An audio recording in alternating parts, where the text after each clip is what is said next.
Hola a todos, bienvenidos a un nuevo episodio de PLF. ¿Cómo estamos, Elo? Todo bien, todo correcto. Episodio número 122. Chao. 122. ¿Qué tenemos para aprender la tradición judía del 122? Algo fundamental, ¿Sí? que nos va a cambiar la vida a todos. ¿Yo me voy a hacer religioso, me voy a dejar la barba, todo? Sí, no te vas a cambiar el nombre. Vamos. Isahar vivió 122 años. Wow. Una de las tribus, uno de los Una de los 12 hijos de Jacob, uno de los 12 sí. hijos de Jacob, que luego va a fundar la tribu con el nombre de Isahar, no de las más conocidas ni de las más renombradas, una que vivía ahí por el norte, Isahar y Zebulún, siempre se las nombra juntas. Vivió, según la tradición, 122 años. Bien, Elo, el tema de hoy, Dígame. ¿qué va a ser? Una pregunta, algo que Elo hace un rato, dije, Elo, bueno, vamos a grabar, pero la verdad no tengo mucha idea de qué hablar y demás. Y me dijo, y vos que me dijiste, bueno, y si hablamos un poco de la Torá, de la lectura de la Torá, de por qué todos los años leemos exactamente lo mismo, de dónde sale eso, por qué lo hacemos, desde cuándo lo hacemos, qué sentido tiene, cómo lo hacemos, y que le dije, bueno, la verdad no tengo ninguna idea mejor hoy para hablar. O sea que la mía no fue buena, no hubo una mejor, está bueno. Bueno, es el mal menor, ¿no? Entre dos, ¿viste? No, pero podrías haber dicho, la verdad que él tuvo una muy buena idea. Es que él tuvo una idea espectacular. Tuvo así un momento de inspiración divina. Le bajó un momento de inspiración divina y dije, wow, ¿cómo nunca me di cuenta de hablar de este tema que es maravilloso y central de la vida judía? No, perdón, hablamos en Simchat Torah, ojo, hablamos un poco que antes se leía, viste, en 3 años y medio, ¿no? Entonces aparte ya hablamos del tema. No, pero lo hablamos de otra perspectiva. Dijimos, bueno, viene... la fiesta de Simchat Torah. Claro, entonces era la fiesta, pero yo lo que... Dale, ¿cuál es el tema? Contame, guíame vos. No, yo lo que me gustaría charlar con vos y que después la gente comente y opine es, siempre leemos todos los años lo mismo. Más allá de que uno puede estudiar y leer otros libros, ¿no? Ya sea a nivel personal o con un rabino, un moré como vos, que son moré y rabino, maestro y rabino, pero... Es como que es medio monótono un texto. Si uno se lo pone, si uno se abstrae un poquito, porque, como se dice en hebreo, le abdil ben kodesh lejol, ¿no? Diferenciando entre lo sagrado y lo profano. Pero imagínate que todos los años tengas que leer el Martín Fierro, ¿no? O en la escuela, desde primer grado hasta 5º año, y en la universidad seguís leyendo todos los años un libro siempre el mismo. Entonces, uno cuando lo... Más allá de que es tema de otro podcast, que esa frase se la saqué a... ¿Cómo se llama? Bueno, Perendi, que decía, viste, cuando le hacías una pregunta, decía, ese es tema de otra conferencia. ¿Para qué? Para que lo vuelvas a invitar. Exactamente. Entonces yo digo, este es tema de otra... Lo quiero invitar, a Perendi. Voy a hablar, yo no lo conozco. Así no, que sí. Le voy a escribir yo, así me acuerdo. Bueno, entonces, ¿a qué iba con esto? Ya me perdí, porque dije lo de... No, que todos los años se vuelve el mismo texto, entonces, es monótono. Claro, si vos te dijese que tenés que leer el Martín Fierro, que es un libro argentino, o, no sé, un libro de Shakespeare, o algo de la mitología griega... Vos dirías, che, pero desde primer grado hasta que termino la universidad, todos los años estudio lo mismo. ¿Entendés, no? Si uno se abstrae un poquito de toda la connotación que uno le da a la Torá, ¿no? Al Pentateuco. Al Pentateuco, como diciendo, no, es una revelación divina, no es una... Pero si decimos, es una revelación divina que Moisés, como dice la tradición, el Midrash, con más de 600.000 hombres judíos, que se calcula que había 5 millones de personas, recibieron la Torá, que de verdad eran las tablas de la ley, porque de verdad la Torá se la dictó Dios a Moisés durante los 40 años, ¿no? O sea, podríamos hablar. Muy bien. Entonces... No sé en dónde querés profundizar, pero cuando uno a veces dice, che, pero todos los años lo mismo, siempre lo mismo. Entonces, a mí me gustaría, vos como rabino, ¿te facilita la tarea de que todos los años uno diría, che, todos los años repetís lo mismo? No, lo tengo que cambiar, o el público se renueva. Okay. A vos como rabino empecemos, me parece interesante. Después hablemos como feligresía. ¿Te resulta? Bueno, está bueno el tema. Pensé que íbamos a hablar de otra cosa, pero está bueno este tema. No, pero vos primero como rabino, a ver, ¿cómo lo ves? A veces siento una dualidad. Porque por un lado, la otra vez justo escuché a un periodista que vieron los columnistas famosos del diario El País, de New York Times, de La Nación acá y demás, que como a veces todos los domingos o todos los sábados tienen que escribir una columna. Y uno salió a decir, ¿por qué no lo haces? Había otro periodista muy conocido, alguien que escribía, y dijo, ¿por qué no haces vos? No todos los sábados tengo una idea buena para comentar. Entonces, por un lado eso me pareció como interesante, ¿no? Como siempre se espera que el rabino para el viernes a la noche, que es el momento que más tradicionalmente es la prédica más importante, o un estudio de Torá, o unas palabras de Torá el sábado por la mañana cuando leemos la Torá, hablamos algo interesante para decir de la para allá. Lo primero que tengo para decir es, no siempre me siento yo con algo interesante para decir. Vamos a sincerarnos. ¿Okay? Siempre creo que la Torá tiene algo para decir. ¿Por qué? Porque como digo yo, digamos, dijo Heráclito, nadie se baña 2 veces en el mismo río y nadie lee 2 veces la misma Torá. ¿Qué significa? La Torá es la misma, pero la persona que lee el texto cambia, porque las circunstancias cambian. Y te doy un ejemplo. Justo la parashá de la semana pasada habíamos leído Parashá Tazria Metzorá, que habla de una enfermedad cutánea bíblica, la lepra o tzarat, lo que fuese, y cómo se contagiaba y cómo el sumo sacerdote decía que si tenía algún signo se tenía que aislar durante 7 días y demás. Y digo, claramente, desde el año pasado, y este año cuando la vuelvo a leer, ¿de qué pensé yo? El cólera, iba a decir, el coronavirus. El coronavirus. Claro. Nunca, me parece que hace 100 años, donde había habido la última gran virus y, digamos, pandemia en el mundo, perdón la repetición sin sentido de pandemia en el mundo, pero creo que nadie había comprendido la Torá como la comprendemos ahora. Una parashá que era sumamente aburrida. Parashá Tazria Metzorá exactamente lo mismo, el color, si es rojizo, si es blanco, si es verde, si tiene pelos, si no tiene pelos, y qué pasa con la ropa, y el Cohen. Esto totalmente alejado de nuestra realidad. En estos años, los últimos 2 años, es el coronavirus de la época... Claro, porque es exactamente lo mismo. El sacerdote el sacerdote es el médico. Claro. Y vos cuando la persona no te podías quedar en tu casa sin hacer nada. Tenías que ir a ver a alguien que te revise porque si no podías contagiar a otros. Y te tenías que aislar durante 7 días y a los 7 días tenías que volver. Y ver si estaba y si no estaba, volvías a estar recluido. Y cuando volvías, podías volver a estar en el campamento de Israel. Es decir, podías volver a estar en contacto con gente. Y más, la Torá dice que la persona tenía que gritar tamé, tamé.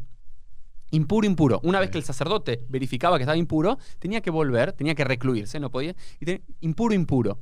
Y después los sabios en la Gemara preguntan ¿por qué tiene que decir impuro, impuro? Dice por 2 motivos. Uno, para que el resto se aleje de las historias de las personas, ¿ok?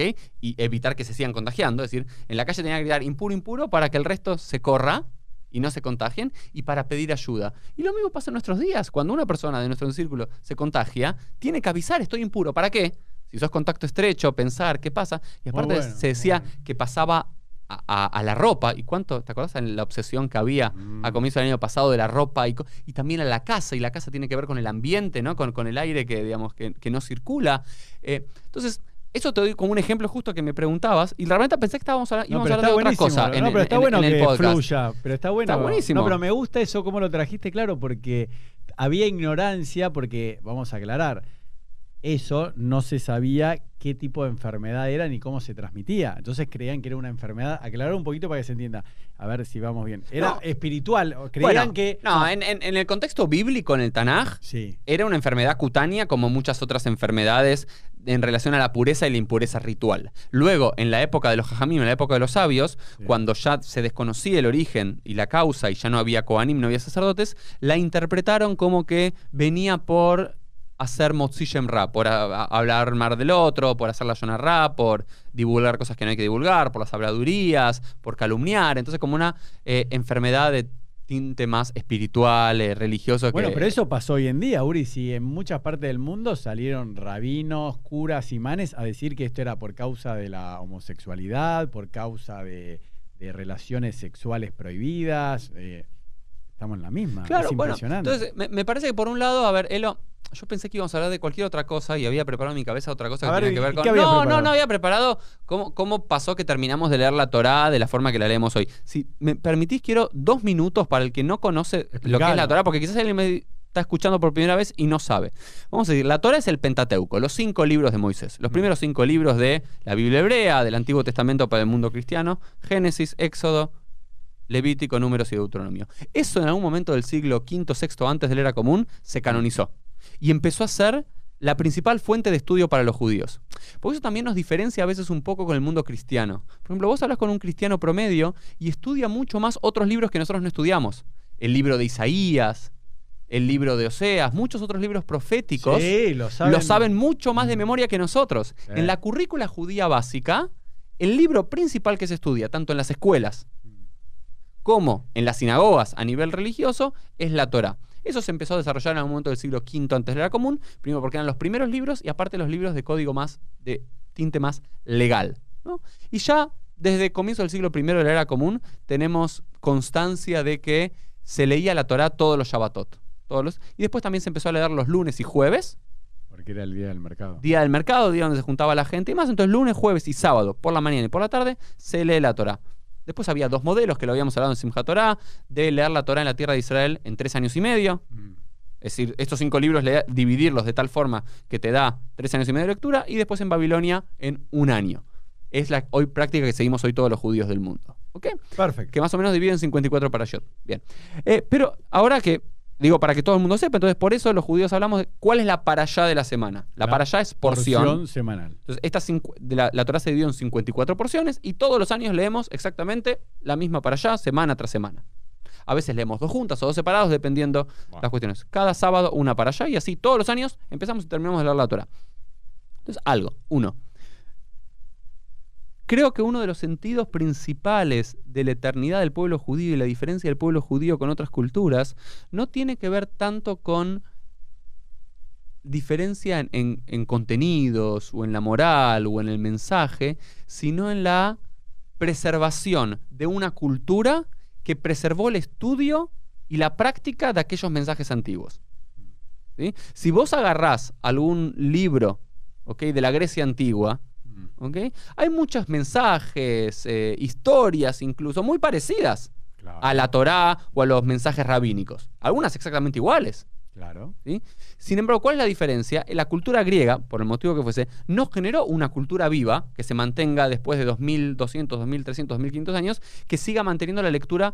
Vos no encontrás un grupo de griegos que se junten todos los miércoles por la tarde a estudiar la Ilíada. Eso es lo que te iba a decir antes. Agarremos otro texto como la Ilíada o Ilíada. La Ilíada, pero digamos, esto es lo que es maravilloso, creo que de la cultura judía, que lo separa de muchas otras culturas e incluso religiones del mundo antiguo, que es una religión que, especialmente luego de la destrucción del Templo de Jerusalén, del año 70, de la segunda destrucción, se convirtió en una religión textocéntrica. Claro. A diferencia del cristianismo, el cristianismo es persona-céntrica. Cristianos, digamos, el centro está lo que consideran su Mesías, Jesús. Para el judaísmo no. Para el judaísmo en el centro no hay personas. No hay una figura central. Hay varios personajes, pero no hay una. Claro. Moshe, Abraham, David, Hillel, el que quieras. Pero no hay una persona que... Igual, y todo nuestro discurso no gira. Vos si vas a una iglesia, sin desmerecer, ojo, estamos comparando. ¿Sí? Jesús, Mesías, todo el tiempo. En la tradición judía, no. Bueno, excepto en Jabad. Eso muy bien. Quiero decir, no, es un chiste. No, pero vos iba a decir hablas de la Torá, lo que nos une es la Torá. Y yo creo que por un lado hay algo de que el estudio de la Torá tiene 2 fines. Uno es, empezó siendo literalmente un estudio para unir al pueblo y que conozcan la ley. Porque cuando Esra, Nehemia, los líderes de la comunidad judía del siglo V antes de la común comenzaron a leer esta Torá, o una proto-Torá, o parte de esta Torá, al público, era para que la gente conozca lo que tiene que hacer. Era como si todos los argentinos nos juntamos en una plaza pública una vez al año, una vez por mes, a leer la Constitución. Quizás estaríamos mejor. Claro. ¿O no? Pero bueno. Ese es tema de otro podcast, Okay, pero eso es, digamos, la idea principal tenía que ver con que la gente sepa lo que debía hacer. Por un lado, que conozca su historia, que venimos de Abraham, de Isaac, de Jacob, que venimos de ser esclavos, que conozcan nuestra historia para que tengan una identidad en común y que después sepan cuáles son las mitzvot, qué es lo que se espera que la persona cumpla, qué tiene que comer, qué tiene que no comer, qué pasa si una persona está en pureza, impureza ritual, cómo se tiene que hacer un sacrificio. Entonces, la Torá empezó con eso. Luego tuvo otra transformación la lectura de la Torá año tras año, que también se transformó en una práctica religiosa. Ya dejó de ser únicamente... un código civil y penal. Claro, y se transformó en lo leemos porque es una mitzvah leerlo. Y te doy un ejemplo. Cuando se destruyó el templo de Jerusalén, dicen los Midrashim y dice la Gemara, ¿de qué forma se reemplazaron los sacrificios? Y con los corbanos, lo que leemos a la mañana, con la plegaria. Muy bien, hay varias, hay unas 20 citas en el Talmud babilónico que dice por cómo se reemplazaron los sacrificios. Unos dicen a través de los ayunos. Tal como se consumía la sangre, uno se consume. La grasa, uno la consume en el ayuno. Tal como, o también con la tzedaká, a través de la tzedaká de la caridad. Otros dicen a través de la plegaria. Otros dicen a través del estudio mismo de la Torá. Y otros dicen incluso de la lectura de cómo se tenían que hacer los mandamientos, cómo se tenían que hacer los sacrificios. Entonces, por ejemplo, si en el libro de Levítico dice el sacrificio expiatorio, hay que traer este cabrito y hay que hacer esta forma y esparcir sangre, como ya no lo podemos hacer, la misma lectura del texto reemplaza al acto que ya no se podía hacer. Entonces, la lectura de la Torá ya no es solamente un proceso educativo, sino también algo que se transforma de alguna forma en un mandamiento religioso. Entiendo o no entiendo, que también este es otro problema, ¿no? Es lo que hay que hablar. Me parece que hoy en día en muchos lugares la Torá se transformó en solamente un mero hecho religioso, en el cual se lee lo más rápido posible. Como la Megilá. Como la Megilá, pero no es solamente... el objetivo principal de la Torá es que la gente sepa, entienda, escuche, entienda qué es lo que está pasando. Entonces, por eso en la tierra de Israel era mucho más corta, porque si vos tenés que leer toda la Torá en un año, las parashot terminan siendo muy largas y estás 45, 50 minutos, una hora leyendo la Torá. Y más que en el mundo antiguo, aparte, se traducía versículo por versículo. O cada tanto, claro, una de las costumbres era, y hasta hoy en día lo tienen los judíos de Teimán, y antes lo tenían unos judíos sefaradim, que era que no versículo por versículo, a veces es versículo por versículo. Incluso el tratado de Megilá, que versa sobre las leyes de cómo leer la Torá, se decía que, por ejemplo, de los profetas podés leer 3 versículos de los profetas y luego traducir una cosa general. Pero como la Torá tiene que ser tan precisa, antes era Vaidaber Adonai el Moshe Lemor. Y le dijo Dios a Moshe, Daber el Bnei Israel, le dirás al pueblo de Israel. Así, pero del hebreo al arameo. ¿Por qué? Porque la gente ya no entendía el hebreo para el siglo II, para el siglo III. Entonces, imagínate que tenés que duplicar el tiempo.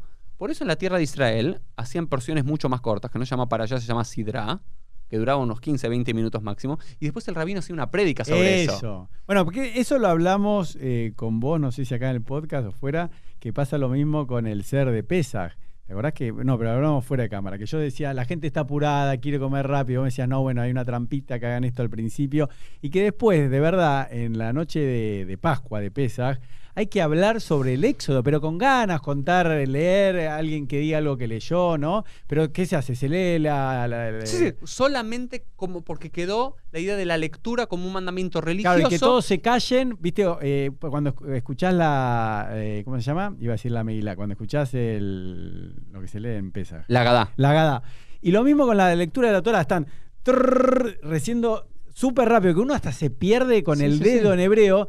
Y está bien, teóricamente uno debería leer, no sé, por ejemplo... Durante la semana. Claro, en la semana, estudiás la para allá, la vas preparando, entonces de verdad ese día la seguís, pero ya la estudiaste. Pero bueno, qué sé. Entonces me parece que esas son las dos grandes orígenes de la lectura de la Torá y el sentido. Uno, un sentido educativo. Leemos la Torá para que la gente aprenda su historia y sus leyes. 2, leemos la Torá como un mandamiento religioso más, que tenemos que simplemente cumplirlo, no importa la intención, no importa cuán profundo, hay que cumplir.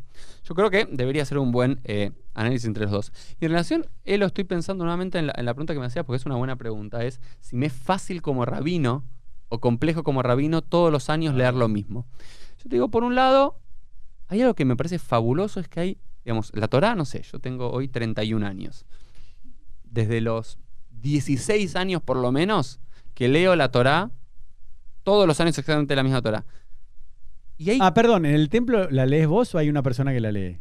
Normalmente en la leo yo, no muy bien. No soy un buen balcore, pero no como importa, se dice. Pero tenés suelo que ser prepararte. yo. Eso ya te hace... Suelo ser yo, a menos que haya un bar o un bat mitzvah que preparo a los chicos. Pero tenés que leer las 7, ¿la lees toda, completa? Bueno, no. ¿Por qué? Por el movimiento conservador y reformista. ¿Cómo hacen? Reinstauraron en muchas de las comunidades una lectura llamada la lectura trienal, que volvemos a leer, que es la misma para allá, la dividimos en 3 partes, para que en vez de que dure 45 minutos, dure 20 minutos. ¿Y qué elegís? ¿Una de las 3? Hay 3 ciclos. Hay un año que es el año 1, el año 2 y el año 3, entonces cada 3 años lees el 100% de la Torá, pero siguiéndola para allá, para no dividir del resto de las comunidades. Mirá qué interesante. Esto, en la comunidad de Estados Unidos se leía completa, porque era una comunidad más tradicional, en esta trienal. No importa, igual es bastante. Y sí, sin lugar a dudas, desde el momento que yo tuve que empezar a leer la Torá para el Shil, para la cosa, la aprendés mucho más. Porque te la acordás de memoria, porque después no tenés los puntitos. Soñás a la noche. No tenés la cantilación. ¿No te pasa que estás soñando y la estás repasando? Yo siempre digo, yo era un alumno 9,5, 10 en el seminario, la única materia que me saqué 7 es Tamei Mikra, la entonación de la Torá, porque es cántico y no es lo que soy muy bueno. Pero lo que te quería decir es, por un lado, uno siempre se sorprende con esta idea, ¿y esto cómo nunca lo vi antes? ¿Qué cosa?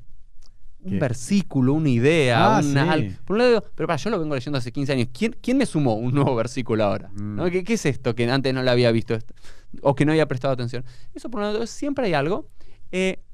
siempre hay ideas centrales de las parashiot que vuelven, y yo siempre me hago el desafío de nunca repetir. Si alguien me escucha, y mis congregantes me conocen, los que están hace años conmigo, ¿verdad? Pocas veces, o casi nunca te digo, he repetido una prédica o un Dvar Torah en mi vida. Excepto el único lugar que lo hago, y lo digo públicamente, es para un entierro o para un casamiento, algunos como latiguillos que tengo. Excepto eso, pero es una obligación para mí. Porque yo lo que digo siempre es Ein Beit Amidrash Bli Hidush. No puede, dijo, creo que Rabbi Yoshua dijo, no puede haber una casa de estudios sin una novedad, sin un hidush, sin algo nuevo. Entonces, yo lo que me pido para mí es, cuando yo estoy leyendo la Torá, primero tengo que enseñarle a la gente, transmitirle a la gente algo que hasta ese momento yo no había pensado. ¿Sí? Algo en lo que no me había detenido, una lectura que no había tenido todavía. Entonces, bueno, utilizo diferentes técnicas para hacerlo. Primero, siempre la lectura del pshat, el sentido literal. A veces me quedo solamente con eso porque se me ocurrió una idea. La semana pasada, lo de Charat, no tenía que pensar mucho. Me pareció bastante... No, bueno, pero fue un hidush traer esa comparación. Yo, recién me anotaba que está buenísimo eso que dijiste, que la Torá es la misma, pero los tiempos cambian porque, bueno, esto de la lepra lo podemos relacionar con el coronavirus, y vos como persona, el que la lee, también va cambiando. No es lo mismo estudiar a los 18 años que a los 40, que a los 50. Y no es lo mismo cómo le explicás la Torá a alguien de 5 en el Shule, la creación del mundo, con cuál es el sentido que puede haber en esa creación, en ese orden, a alguien de 40, a alguien de 50. Y no es lo mismo vos cómo recibís la Torá a los 18, cuando te estás acercando a los 70, a los 80 años, cuando ya pasaste otro momento de la vida. Te relacionás diferente. Entonces, por un lado es la lectura literal del texto, siempre igual, y siempre durante varios años elegía un comentarista clásico para leer la Torá. Un año fue Rashi, otro año fue Sforno, otro año fue Ibn Ezra, un año fue Rashban, un año fue Radak. Algunos comentaristas clásicos como para ir guiándome con otras lecturas que me puedan abrevar. Y hay un comentarista que me gusta mucho que es el Torah Temimá, creo que comienzo del siglo XX, que a cada versículo bíblico que es citado en el Talmud te lo pone, ¿no? Vos podés ir leyendo cada uno de los versículos bíblicos con si ese es citado en el Talmud, qué enseñanza hay en el Talmud. ¿Qué trabajo hacer eso? Sí, pero es como una indexación espectacular, y siempre se aprende algo nuevo de ahí. Y a veces hay años que agarro temas.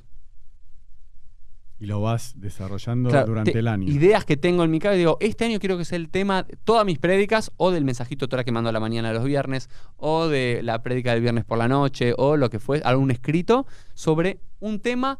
¿Qué es lo que la lectura de la Torah me dice en cada parashá sobre este tema? Está bueno. ¿Sí? Por ejemplo, un año fue el primero que nació mi hijo Noah, tuvo que ver con la familia, para ser padre. ¿Qué es lo que la Torah me puede enseñar a mí para ser padre? Entonces, como que también hay para mí estas dos lecturas. Uno es ir al texto sin ningún prejuicio, sin ninguna idea, para ver qué es lo que el texto te dice. O otro ejercicio que me parece interesante para que la gente haga es, tengo esta idea en la cabeza, este tema en la cabeza, ¿ok? ¿Qué es lo que la Torá me dice sobre este tema? Creo que alguien también siempre lo hace, es una página muy buena, creo que es un rab de Chabad, que él era alcohólico. Okay. Y salió del alcoholismo. Sí, y entonces y escribió siempre ese comentario de la parashá, es cómo me ayuda la Torá a salir del alcoholismo, ¿no? Entonces también va con un prejuicio, con esta idea. Y aparte, cuando vas con una idea del tema, a veces es mucho más fácil encontrar cosas, ¿no? Así que en términos generales es eso. Por un lado hay un tedio. No, pero eso, disculpame que te interrumpa, pero viene al tema. Que todo esto surgió, porque vos me dijiste qué temas hablar, porque acá me lo escribí porque me había olvidado el momento eureka, porque digo, por un lado, también escribí ahí que, por ejemplo, uno para ser exitoso en la vida en general, tenés que crear hábitos, ¿no? No sé si la gente escuchó que todo es un hábito. El hábito es hacer todos los días lo mismo. Yo, por ejemplo, en Instagram muestro que todos los días como el helado vegano, todos los días entreno, todos los días tomo sol, ¿no? Por la vitamina D. Entonces, claro, uno pensará, bueno, es aburrida mi vida porque todos los días hago lo mismo. Y de verdad, mi mensaje a la gente es decir, no, bueno, por eso, entre comillas, soy feliz o tengo éxito, pero no por el dinero, ¿no? Digo, me considero que soy feliz y exitoso, pero eso es a raíz de los hábitos. Entonces, yo me pongo a pensar que tal vez el tema de que la Torá sea como un mantra que se repite y se repite todos los años y se repite, primero que fue muy exitoso con ese método, porque el judaísmo ha sobrevivido obligándote a tomar sopa aunque no quieras, ¿sí? Sopa. Y por otro lado, que era el momento eureka que tuve cuando vos me dijiste de qué hablamos, es justamente por eso. Nosotros hoy decíamos, ¿de qué tema vamos a hablar? Con la Torá lo tenés solucionado, porque imagínate tener que acordarse entre todo el pueblo judío del mundo qué vamos a estudiar este año. Entre la comunidad ortodoxa de Chabad, Sefaradí, Ashkenazí, Litaí, los conservadores, los reformistas. No, este año creemos que hay que hablar de la tierra de Israel, se tiene que estudiar. No se pondrían de acuerdo nunca. También ¿entendés? está bueno. Entonces, Vos estás haciendo que el que ya esté establecido exactamente qué es lo que quiere leer, te ahorra el tema de qué hablamos. primero, y después que no hay Muy bueno. pelea, porque estamos todos, en eso estamos todos. Claro, es lo que yo siempre digo es que lo que nos une, es un mantra que tengo, lo que nos une es el texto, lo que nos diferencia es la interpretación del texto. Está buenísimo. Porque, digamos, en todas las comunidades judías del mundo vas a escuchar este fin de semana, este Shabbat, para Parashat Hareimot Kedoshim. Se leen justo dos juntos. Pero seguramente estoy convencido de que un rabino de un lugar del mundo, de otro, reformista, conservador, ortodoxo, de todo, la lectura que va a ser de eso. O no es la lectura, es el énfasis que le va a dar. Porque la lectura es igual para todos, ¿no? Pero el énfasis que vos le quieras dar a un versículo y no a otro, tiene que ver con cuál es el mensaje, qué es lo que está detrás, ¿no? Por eso siempre hay una frase del Rab Sergio Berman, vamos a citarlo, Beshem Ombro, como dice la tradición judía, dice, todo texto tiene un pretexto y tiene un contexto. El texto es la Torá. El contexto es la época que nos toca vivir o la comunidad que tenemos. Y el pretexto es, ¿por qué yo estoy hablando de esto ahora? ¿No? Y a mí a veces me pasa, te voy a hacer un ejemplo. La semana pasada, justo Parashat, agarramos este ejemplo que es el que tengo fresco. No, está buenísimo. Parashat Hareimot, Parashat Tazria Metzorah, hablo un mensaje sobre que, hablo de esto, de que la interpretación rabínica tiene que ver con que esta enfermedad cutánea venía porque la gente calumniaba, mentía, difamaba, hablaba mal de otros, y lo importante de no hacer eso, etc. Dije un mensajito lindo, un poquito más complejo, pero ese fue el mensaje. ¿Por qué? Porque en chino a los judíos se los conoce como, ahora te voy a decir cómo es la conexión que hice, a los judíos se los conoce como aquellos que no comen el nervio ciático, porque es siendo una de las leyes del kashrut. Pues no se los conocía como la religión que no come cerdo, porque los musulmanes tampoco comen cerdo. Entonces era conocido la religión. Y yo decía que, y justo en la Torá justo está yuxtapuesto estas ideas, esta enfermedad cutánea, producto de hablar mal de otros, de las leyes del kashrut. Entonces ahí lo que decía es, ¿por qué están juntas? Bueno, para enseñarnos que tan importante como respetar las leyes del kashrut es respetar también las leyes de no hablar mal, no mentir, no difamar, no calumniar, etcétera, etcétera, etcétera. Y que quería que se nos conozcan no solamente como la religión que no come cerdo o que no mezcla carne con leche, sino la religión de los que hablan bien. Es bueno. una idea linda, ¿no? Bien.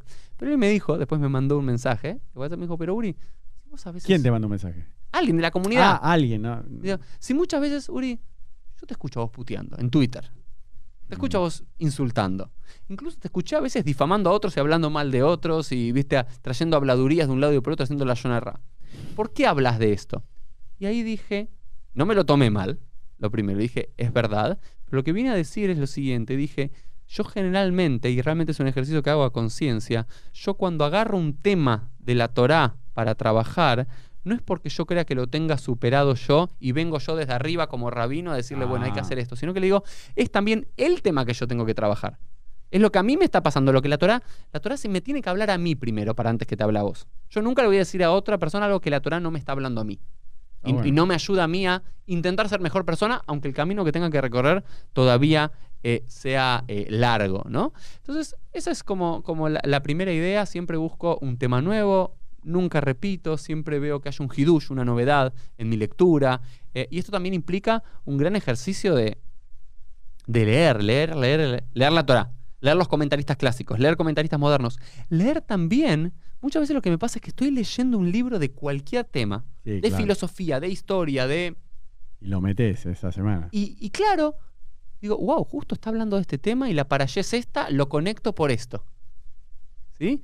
Y cierra. Bueno, pero escúchame algo. Sí. Vamos 29 minutos. Dale. ¿Qué le decimos o qué le decís vos ahora como rabino a la gente que está del otro lado del mostrador o está sentado como, digamos, un feligres, que decís, che, pero Está bien, suponete, decir, bueno, Uri, me encanta que, porque a la mayoría de la gente, ¿viste? Hay mucha gente que va el viernes a escuchar la prédica, o sea, y después no va el sábado a escuchar la Torá, ¿no? Entonces, pero digo, porque acá estábamos hablando en el contexto tuyo como rabino y la prédica, etcétera. Ahora, ¿qué le decís a la gente que dice, che, pero suponete a los que van al templo y realmente van todos los ojos y tienen que escuchar la Torá, que puede durar 1 hora, 1 hora y 10, entre que la sacan. O media hora, 40, lo que fuese. Lo que fuese. ¿Vos qué le decís a la gente? Yo tengo así una opinión que es un poco lo que dije antes, ¿no? Pero vos, ¿qué le decís como rabinos a eso? Decirle, para darles ánimo o para que se vuelvan a enamorar de la Torá, o qué técnica usabas vos antes de ser rabino para todos los años, y vos decís, otra vez lo mismo. Porque ahora vos tal vez como rabino tenés otro deber, ¿no? Tenés otra posición, entonces, bueno, lo disfrutás más. Pero el que está del otro lado y tiene que ir al templo y decir, uy, tengo que ir a un bar mitzvah. Por ejemplo, digamos la gente que le toca época de bar mitzvah, que tiene que ir el sábado para quedar bien con el que lo invitó porque fueron al templo y no quiere que esté el templo vacío porque no vinieron los invitados. Y tiene que escuchar la Torá 1 hora y dice, che, pero hace falta esto, 1 hora de así rápido, nadie entiende nada. Y a los que también van al templo y más o menos les gusta, están.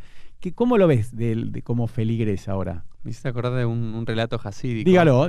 Lo mejor que hay es responder con una canción o con un maíz. Voy a hacer juntos los dos. Vayehi bimso Aharon, vayomer Moshe. Kuma. Adonai, beyafutsu hoy beja. Ok, ¿qué decimos? Cuando sacamos la Torá del Aron HaKodesh, cantamos esta canción, ¿ok? Que abrimos la Torá y el texto dice, y se esparcieron los enemigos delante, ¿ok? Y después hay un maestro hasídico que dice, ¿cuándo se cumple esto? ¿De qué está haciendo referencia? Cuando se abre la Torá y la gente sale del templo, ¿ok? Que pasa mucho. Hay gente que sale del templo en la mitad cuando está leyendo la Torá y demás. Ya pasaban los tiempos de los jajamim. En los tiempos del siglo II, del siglo III, y por eso te voy a decir solo un dato de color. Antes, viste, porque aparte no solamente que hay que leer la Torá, sino que las 7 personas que suenan la lectura de la Torá, cada una hace una brajá. Al principio y al final. Antes no era así. Antes, ¿cuál era? Una y para todos. Una al principio y una al final. El primero que subía y el séptimo que subía. Al principio y al final. Pero después, como la gente entraba y salía, dijeron que hay que hacer una bendición en todo momento. Pará, y no hablamos del Haftará, que es un agregado. Eso no entró, en otro podcast. Tema de la Haftará. Pero es un tema interesante para hablar de las Haftarot. Vamos a ver a quién traemos. Lo que le diría es lo siguiente. Uno.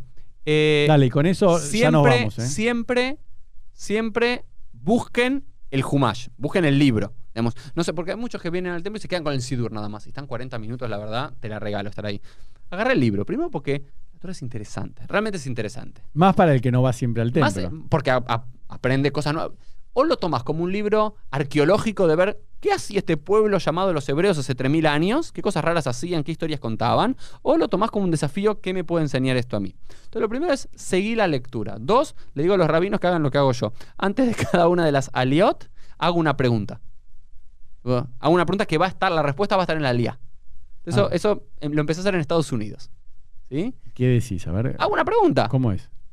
Ok, ¿qué personaje aparece en esta aliyá? ¿Ok? Sí. O que en relación a esta mitzvah, ¿qué es lo que dice esto? O y la tienen que leer para encontrar la respuesta. Claro, primero para incentivar un poco eso, ¿no? La lectura activa. Otro digo, para el que ya está acostumbrado, ¿ok? Que es una costumbre de muchos sabios hace mucho tiempo y demás, que se lleven un libro con comentarios de la parashá. Sí, es lo mejor. ¿Sí? Y no hace falta que escuches yo hacía eso. atentamente las palabras, porque eso, digamos, si ya lo sabes, y es como es una mitzvah que tiene que cumplir la comunidad, no la tenés que cumplir vos específicamente, y es como son una lectura religiosa. Si te va a aburrir escuchar lo del otro, porque aparte te perdés y es mejor para vos leer por tu cuenta, lo mejor que te diría es, llévate un libro. Yo hago eso. ¿Sí? O agarrá del anaquel de la biblioteca de ahí de la comunidad, algo que te haga con la parashá de la semana, de algún comentarista, de alguna idea que no hayas leído todavía. Perdón, yo hago lo mismo con Megilat Esther, con el rollo de Esther, que se lee para Purim. Como no me banco tener que seguir al que está leyéndolo, alguien me diría, bueno, Elo, vos la tendrías que haber estudiado y todo y después seguirla. No, yo prefiero 20 minutos que tardan en Chabad o 50 minutos que tardás vos, digo, viste, más allá de esa discusión que decíamos antes de ir rápido. Yo digo, que tarden lo que tarden y yo mientras tanto la voy leyendo y voy pensando, ¿entendés? Y si tengo otro libro que me acompañe, claro. Ya sea para un artículo que viste que sea interesante, que hayas leído. Porque yo la estoy escuchando, no es que estoy charlando con un amigo y no cumplí con la mitzvah. De vuelta, esa es la tensión, lo que decíamos de los dos orígenes de la lectura de la Torá. como un momento educativo, que claramente si la lees rápido y nadie entiende no tiene sentido. 2, ¿ok? Como una cuestión religiosa. Hoy en la mayoría de los lugares es una cuestión religiosa. Yo creo que lo que había que recuperar de alguna forma u otra es darle el contenido educativo, dar preguntas disparadoras, o por ejemplo, lo que hacía muy interesante en una comunidad que iba cuando estaba en Jerusalén, a veces, antes de la lectura de la Torá, ¿ok? Había un mini shiur de 15, 20 minutos, media hora, sobre un tema de la parashá. Y eso ya te predisponía a leer el texto de una forma diferente. Porque después en el Kiddush también se debatía sobre lo que, entonces como que el rabino hablaba de algún tema de la parashá y después, bueno, vos lo leías para ver qué es lo que el texto te decía a vos. Entonces, primero, hay algo de la monotonía que creo que dijiste algo muy lindo de lo que tenía que ver con la constancia. El hábito. El hábito. El hábito hacia el monje, el hábito hacia el judío. ¿Ok? Y el texto es lo que nos sostiene. Y de vuelta, algo me parece maravilloso. En un mundo que, eso sí lo dije varias veces porque realmente lo creo, en un mundo donde las personas dejaron de tener cosas en común, o las pocas cosas que tienen en común son totalmente banales, es qué película viste en Netflix, o el partido de fútbol, o el tiempo, tener un libro, que es en cualquier lugar del mundo que estés, 2 judíos que se juntan, pueden hablar de la parashá. No tienen que hablar de Trump sí, Trump no, la vacuna sí, el coronavirus sí, o una cosa sí o la otra. De cuestiones que tarde o temprano van a pasar. El coronavirus va a pasar, el presidente de turno va a pasar, ¿ok? El gol de Messi va a pasar, la Torá se va a mantener. Entonces, los judíos pueden construir un diálogo inteligente, profundo, disonante, no hace falta que estén de acuerdo, a partir de un texto. Y eso creo que es una de las lecciones más hermosas de tener una Torá que nos una. Así que bueno, esto fue el episodio 122 de PLF. Nos vemos en el próximo episodio. Chao.